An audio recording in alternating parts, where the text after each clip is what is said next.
fiscal 21 guide, your new midpoint is your old high end, but there are expectations to deal with here too. How much of this has to do with chip supply? Well, good morning. We had a fantastic quarter in my mind, in the sense that we had double-digit growth on revenue, strong profitability, and strong free cash flow. And at the same time, we are seeing traction across our portfolio.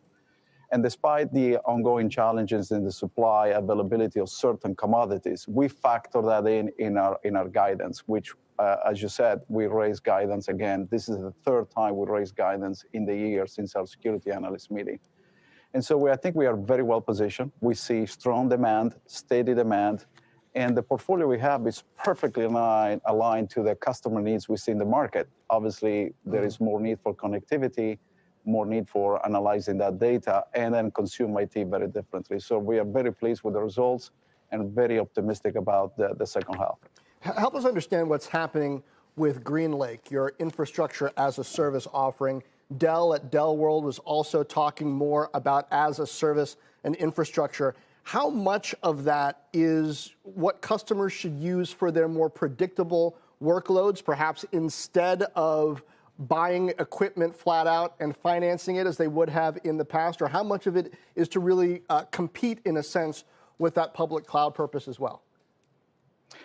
Well, we believe the world is hybrid, and you need to bring that cloud experience for all your apps and data wherever they live. And more, that data and applications are moving to the edge, is where we live and work. And therefore, bringing that cloud experience is essential. And what we see customers shifting their consumption model from the traditional CapEx to more an elastic way to deploy IT.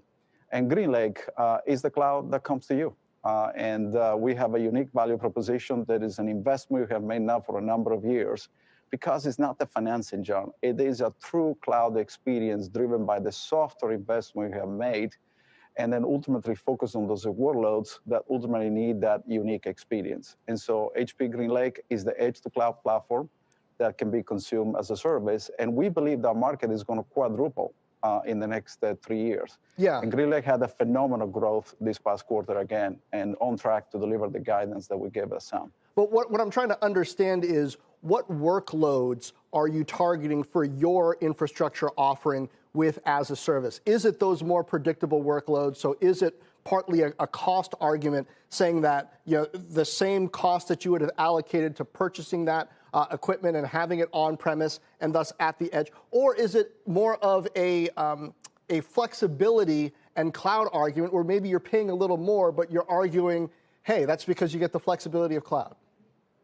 Actually, you're not paying more. We are targeting a variety of workloads, definitely the data-intensive workloads, because the first thing you have to think about it, John, is where you want that data to gravitate. And the fact that you don't have to move the data is already a cost savings, because you don't have to pay for egressing data back and forth.